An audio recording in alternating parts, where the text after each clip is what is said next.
with those gloves to get good positioning on the inside single. And you notice too. Oh, good knee while she's coming in. Another thing about these gloves is we haven't seen any eye pokes tonight. And it's because these gloves really force you to keep your hands down, especially when they're new, because they're not really broken in yet. So it almost forces you to keep a fist the entire time you're out there. Good point. A very common problem in mixed martial arts nowadays is the fingers and the eyes, oftentimes resulting from the 4-ounce gloves that these fighters are that have to wear. Ooh, good body shots here. Wearing these bigger gloves, Tyler noticing maybe an improvement. Yeah. More body shots as Nicola is pressed against the cage by Garcia. She's really going to work, and that thwarted that takedown because she just can't. You can't sit there, right? Time and time again in the UFC, we see a little bit of a different weapon used with those downward elbows when someone's in on a takedown. Kaepernick really using those body shots to kind of thwart off any takedown offense from Garcia here. Well, despite not having elbows as a weapon here, these amateurs are still able to generate a lot of power from that position. Yeah. Throwing those tight little hooks, hammer fists in the side of the head, and it seems to be part of the game plan for Nicola.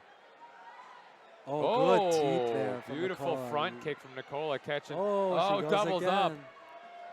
Oh, back to the well. Oh, she caught 3 her in with a row. check hook here. Oh, good leg kick. She's mixing it up very nicely. That jab landed. Well, it's pretty clear that at this point Garcia is going to be coming forward more times than not. And at this point, Nicola seems to be finding her timing, hitting her down the pipe, hitting her with those clean shots, the kicks to the body, beating up the leg. There's an inside leg kick.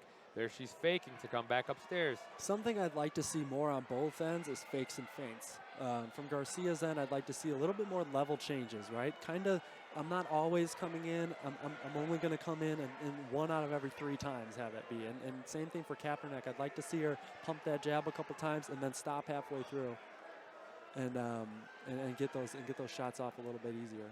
Yeah, Kaprsack definitely doing a good job of kind of stopping the takedown from here, but I agree with you, Tyler. There seems to be just a little bit more that she could be doing when she's kind of in the center of the cage to continue to bring it in her favor, as she's clearly at an advantage there. Yeah, doing a really good job stuffing the head is Kaprsack. On every takedown attempt, I think Garcia has maybe gotten 1 takedown. Yeah, she seems kind of content to press her up against the fence there. Good jab by Kaprsack. Kaprsack very comfortable with her hands. Yeah, no, absolutely. The fighter out of Hybrid MMA showing a definite advantage on the feet, using that straight jab to kind of dictate the distance at this point of the fight, where she wasn't necessarily able to do that earlier on. 100%. And I think Garcia's constant pressure forward, definitely a fun fight to watch. These two have bright futures in the sport for sure. All right, so as we take this one to the judges' scorecards, what do we think there, Tyler? A tough fight to score, in my opinion. I think, there's 2 ways the judges are going to look at it. Either Garcia's constant pressure forward and constant cage control won her the fight, or Kaprsack's kind of just touching on the feet and landing continuously, nothing fight-changing, but I think I go with Kaprsack just because of the fact that she thwarted a lot of takedown defense, or takedown attempts rather, and really did stick to her guns, landed that jab, landed the 1-2. What do you think? Well, the thing is, in years past, oftentimes the judges would look for who dictated the pace of the fight. Oftentimes meaning if someone's pushing their opponent against the fence, they're winning. Right. Now, more recently, judging has been, the idea of judging a fight based on that has been kind of changed. And it's more about who's been closer to finishing the fight. Yeah. And in this case, despite no one getting rocked, no close, I was going to say no close submission attempts, but Nicola did have that tight little guillotine at the end of the second.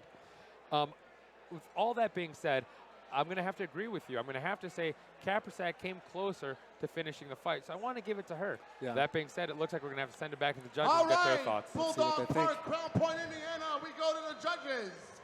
And the scorecards, here we go. All 3 judges score this bout 30-27 for your winner by unanimous decision, ladies and gentlemen, Nikki Kasparska! So Kaprsack getting the victory there, as we mentioned. Yeah, big smile from Nikki's corner, but I think